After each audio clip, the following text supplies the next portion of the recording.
ओम नमः शिवाय। जय माता रानी। दोस्तों, स्वागत है आप सभी का फिर से एक नई वीडियो में। आज की वीडियो में हम सकट चौथ की 3 कथाओं का श्रवण करेंगे। वीडियो को स्किप करके मत देखिएगा, पूरी वीडियो देखिएगा। 3 कथा मैंने सुनाई है जो कि सकट चौथ के दिन सुनी जाती है। माघ महीने में सकट चौथ के दिन तिल का विशेष महत्व होता है। इस दिन गणपति की पूजा तिल से की जाती है। मान्यता है कि सकट चतुर्थी व्रत संतान पर आने वाले हर संकट से उसे बचाता है। सकट चौथ को तिलकुट चतुर्थी, लंबोदर चतुर्थी के नाम से भी जाना जाता है। सकट चतुर्थी के दिन संकट हरण गणेश जी की पूजा की जाती है। कहते हैं कि सकट चौथ व्रत में कथा के बिना पूजा का फल नहीं मिलता। आइए चलिए जानते हैं हम सकट चौथ व्रत की कथा। मैंने 3 कथाएं इस वीडियो में आपको सुनाई है। वीडियो थोड़ी लंबी होगी लेकिन स्किप करके मत देखिएगा। पौराणिक कथा अनुसार सतयुग में महाराज हरिश्चंद्र के राज्य में एक ऋषिकेश नामक तपस्वी ब्राह्मण रहता था। पुत्र के जन्म के बाद ब्राह्मण की मृत्यु हो गई। पुत्र का लालन पालन उसकी पत्नी ने किया और विधवा ब्राह्मणी भिक्षा मांगकर अपने घर को चलाती थी। उसी नगर में एक कुम्हार रहता था। वह मिट्टी का बर्तन बनाता था, लेकिन उसके बर्तन हमेशा कच्चे रह जाते थे। उसने एक तांत्रिक से पूछा कि उसके बर्तन पकते क्यों नहीं हैं, इसका कोई समाधान बताएं। इस पर तांत्रिक ने उसे किसी बच्चे को बलि देने को कहा। सकट चतुर्थी के दिन विधवा ब्राह्मणी ने अपने पुत्र के लिए सकट चौथ का व्रत रखा था।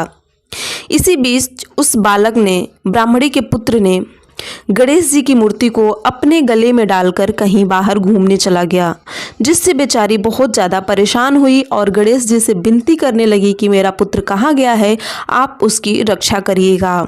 मैंने आपका व्रत किया है अपनी पुत्र के लिए, आप उसका ख्याल रखिएगा। कुम्हार ने उस बच्चे को पकड़ लिया और उसे मिट्टी पकाने वाले आवे में डाल दिया। इधर उसकी माता अपने पुत्र को ढूंढने लगी। पुत्र के न मिलने पर ब्राह्मणी ने गणेश जी से प्रार्थना करने लगी। रात बीत जाने के बाद सुबह जब कुम्हार पके हुए बर्तनों को देखने आवा के पास गया तो उसने देखा कि उसमें जांघ भर पानी जमा हुआ है। उसके अंदर एक बालक बैठकर खेल रहा है। इस बात का अचंभा हुआ। इस घटना से कुम्हार डर गया और उसे बहुत अचंभा हुआ और उसने राज दरबार में जाकर सारी आपबीती कह सुनाई। तब राजा ने अपने मंत्रियों को भेजा ताकि वह पता लगा सके कि यह पुत्र किसका है और कहां से आया है। जब विधवा ब्राह्मणी को पता चला तो वह अपने पुत्र को लेने तुरंत पहुंच गई। राजा ने वृद्धा से पूछा कि ऐसा चमत्कार कैसे हुआ, तो वृद्धा ने बताया कि उसने सकट चौथ का व्रत रखा था और गणेश जी की पूजा अर्चना की थी। इस व्रत के प्रभाव से उसके पुत्र को पुनः जीवन दान मिला है।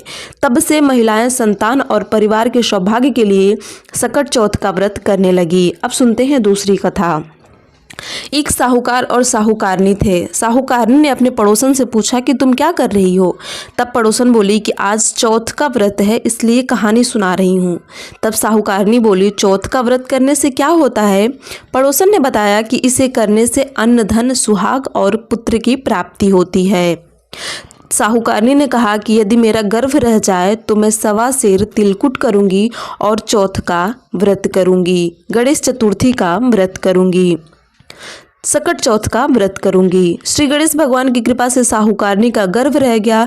तब वह बोली कि मेरे लड़का हो जाए तो मैं 2.5 सेर तिलकुट करूंगी और व्रत करूंगी।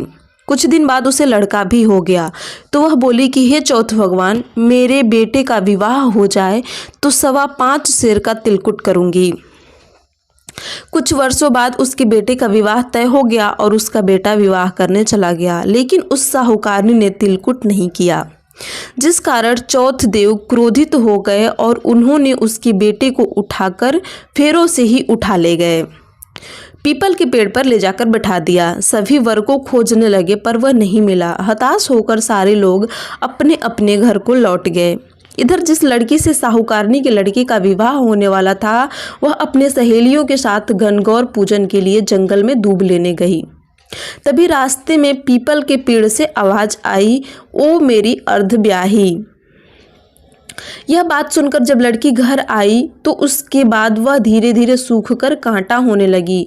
एक दिन लड़की की माँ ने कहा, मैं तुम्हें अच्छा खिलाती हूँ, अच्छा पहनाती हूँ, फिर भी तुम क्यों सूखती जा रही हो। ऐसी क्या बात है, तुम्हारे मन में क्या है, मुझे बताओ। तब लड़की ने अपनी माँ से कहा कि जब वह दूब लेने जंगल जाती है तो पीपल के पेड़ से एक आदमी बोलता है, ओ मेरी अर्धब्याही। उसने मेहंदी लगा रखी है और सेहरा भी बांध रखा है। तब उसकी माँ ने पीपल के पेड़ के पास जाकर देखा, यह तो उसका जमाई ही है। तब उसकी माँ ने जमाई से कहा कि यहाँ क्यों बैठे हो? मेरी बेटी को अर्धब्याही कर दी और अब क्या लोगे? साहूकारनी के बेटे ने बोला, मेरी माँ ने चौथ का तिलकुट बोला था लेकिन नहीं किया, इसलिए चौथ महाराज ने नाराज होकर मुझे यहाँ बैठा दिया है। गणेश जी की कृपा होगी तो मैं यहाँ से नीचे उतर जाऊँगा।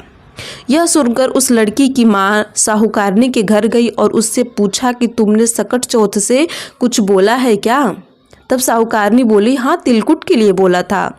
उसके बाद साहूकारनी बोली, मेरा बेटा घर आ जाए तो मैं 2.5 मन का तिलकुट करूँगी। इससे श्री गणेश भगवान प्रसन्न हो गए और उसके बेटे को फेरे में लाकर बैठा दिया। बेटे का विवाह धूमधाम से संपन्न हो गया। जब साहूकारनी का बेटा और बहू घर आ गए तब साहूकारनी ने 2.5 मन का तिलकुट किया और बोली, हे चौथ देव, आपके आशीर्वाद से मेरे बेटा बहू घर आए हैं, जिससे मैं हमेशा तिलकुट व्रत करूंगी। इसके बाद सारे तिलकुट का व्रत करना प्रारंभ कर दिए। हे सकट चौथ महाराज, जिस तरह साहूकारनी को बेटे बहू से मिलवाया वैसे ही हम सबको मिलवाना। इस कथा को कहने सुनने वालों का भला करना। बोलो सकट चौथ महाराज की जय, श्री गणेश देव भगवान की जय। अब सुनते हैं तीसरी कथा। एक शहर में देवरानी जेठानी रहती थी। जेठानी बहुत अमीर थी और देवरानी बहुत गरीब थी। देवरानी गणेश जी की भक्त थी। देवरानी का पति जंगल से लकड़ी काटकर बेचता और अक्सर ही बीमार रहा करता था। देवरानी जेठानी के घर का सारा काम करती और जेठानी देवरानी को बचा हुआ खाना, पुराने कपड़े आदि उसको दे देती थी। इससे देवरानी का परिवार चल रहा था। माघ महीने में देवरानी ने तिल चौथ का व्रत किया। 5 आने का तिल व गुड़ लाकर तिलकुट्टा बनाया। पूजा करके तिल चौथ की कहानी सुनकर तिलकट्टा छीके में रख दिया और सोचा कि चांद उगने पर ही कुछ भी खाऊंगी। कथा सुनकर वह जेठानी के यहाँ चली गई और खाना बनाकर जेठानी के बच्चों को खाना खाने के लिए कहा तो बच्चे बोले, माँ ने व्रत किया है और माँ भूखी है, जब माँ खाना खाएगी तभी हम भी खाएंगे। जेठ जी को खाना के लिए कहा तो जेठ जी बोले कि अभी मैं अकेला नहीं खाऊंगा, जब चांद निकलेगा तब सब खाएंगे तो मैं भी खाऊंगा। जेठानी ने कहा कि आज तो किसी ने नहीं खाया तो मैं अभी खाना तुम्हें कैसे दे दूँ, तुम बहुत सवेरे आना और बचा हुआ खाना लेकर जाना। देवरानी के घर पति बच्चे सब आस लगाए बैठे थे कि आज तो त्योहार है, इसलिए कुछ पकवान आदि खाने को मिलेगा। परंतु जब बच्चों को पता चला कि आज तो रोटी भी नहीं मिलेगी तो बच्चे रोने लगे। उसके पति को भी बहुत गुस्सा आया। कहने लगा, सारा दिन काम करके भी 2 रोटी नहीं ला सकती तो काम क्यों करती है। पति ने गुस्से में आकर पत्नी को कपड़े धोने वाले धोवने से मारा। धोवना हाथ से छूट गया तो पाटे से मारा। वह बेचारी गणेश जी को याद करती हुई रोते रोते पानी पीकर सो गई। उस दिन गणेश जी देवरानी के सपने में आए और कहने लगे, धोवन मारी पीटन मारी, मुझे भूख लगी है, कुछ खाने को दे। देवरानी बोली, क्या दूँ, मेरे घर में तो अन्न का एक दाना भी नहीं है। जेठानी बचा हुआ खाना देती थी, आज वह भी नहीं मिला। पूजा का बचा हुआ तिलकट्टा छीके में पड़ा है, वही खा लो। तिलकुट्टा खाने के बाद गणेश जी बोले, धोवने मारी पाटे मारी, निमटाई लगी है, कहाँ निमटे। वह बोली, यह घर पड़ा है, जहाँ हो मन आए वहाँ निपट लो। फिर गणेश जी बच्चे की तरह बोले, अब कहाँ पूछूं। नींद में मग्न देवरानी को बहुत गुस्सा आया कि कब से तंग किए जा रहे हैं। वो बोली, मेरे सिर पर पोंछो, और कहाँ पोंछोगे। सुबह जब देवरानी उठी तो देखकर हैरान रह गई कि पूरा घर हीरे मोती से जगमगा रहा है।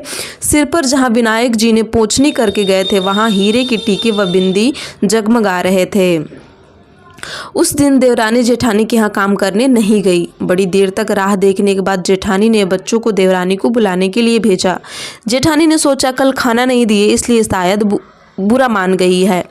बच्चे बुलाने गए और बोले, चाची चलो, माँ ने बुलाया है, सारा काम पड़ा है। देवरानी ने जवाब दिया, अब उसकी ज़रूरत नहीं है, घर में सब भरपूर है गणेश जी के आशीष से। बच्चे ने घर जाकर माँ को बताया कि चाची का पूरा घर हीरे मोतियों से जगमगा रहा है।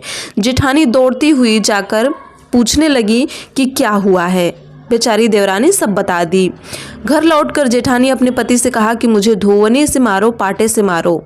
उसका पति बोला कि भली मानस, मैंने कभी तुम पर हाथ नहीं उठाया, आज कैसे मारूं। वह नहीं मानी और जिद करने लगी। मजबूरन पति को उसे मारना पड़ा। उसने ढेर सारा घी डालकर चूरमा बनाया और छीके में रखकर सो गई। रात को चौथ विनायक जी सपने में आए। कहने लगे, भूख लगी है, क्या खाऊं? जेठानी ने कहा, गणेश जी महाराज, मेरी देवरानी के यहाँ तो आपने सूखा तिलकट्टा खाया। मैंने तो झरते घी में चूरमा बनाकर आपके लिए छीके में रखा है और फल मेवे भी रखे हैं, जो चाहे खा लीजिए। बाल स्वरूप गणेश जी बोले, अब कहाँ निपटें? जेठानी बोली, उसके यहाँ तो टूटी फूटी झोपड़ी थी, मेरे यहाँ तो कंचन का महल है, जहाँ चाहे वहाँ निपटो। फिर गणेश जी पूछे, अब कहाँ पोंछूं? वो बोली, मेरे सिर पर ललाट पर बड़ी सी बिंदी लगाकर पोंछ लो। धन की भूखी जेठानी सुबह बहुत जल्दी उठ गई। सोचा घर हीरे जवाहरात से भर चुका होगा, पर देखा तो पूरे घर में गंदगी फैली हुई थी, तेज बदबू भी आ रही थी। उसके सिर पर भी बहुत सी गंदगी लगी हुई थी। उसने कहा, हे गणेश जी महाराज, ये आपने कैसा मजाक किया? मुझसे रूठे और देवरानी पर टूटे।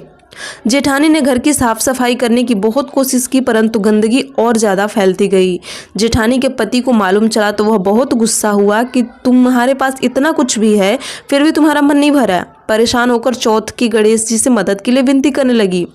गणेश जी ने कहा, देवरानी से जलन के कारण तूने जो किया था, उसी का यह परिणाम है।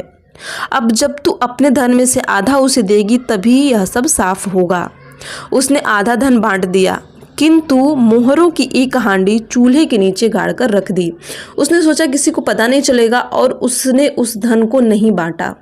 उसने कहा, हे श्री गणेश जी, अब तो अपना यह बिखराव समेटो।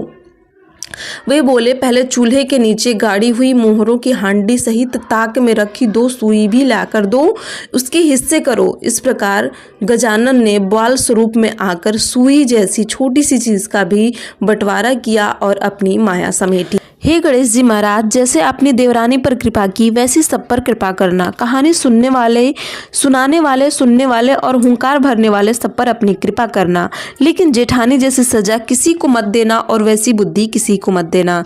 दोस्तों, सकट चौथ की ये तीनों कथा मैंने आपको क्या सुनाई है। पूरी कथा सुनने के बाद वीडियो को लाइक शेयर जरूर करिएगा और हमारे चैनल को भी सब्सक्राइब जरूर करिएगा। मिलते हैं दूसरी वीडियो में दूसरी जानकारी के साथ।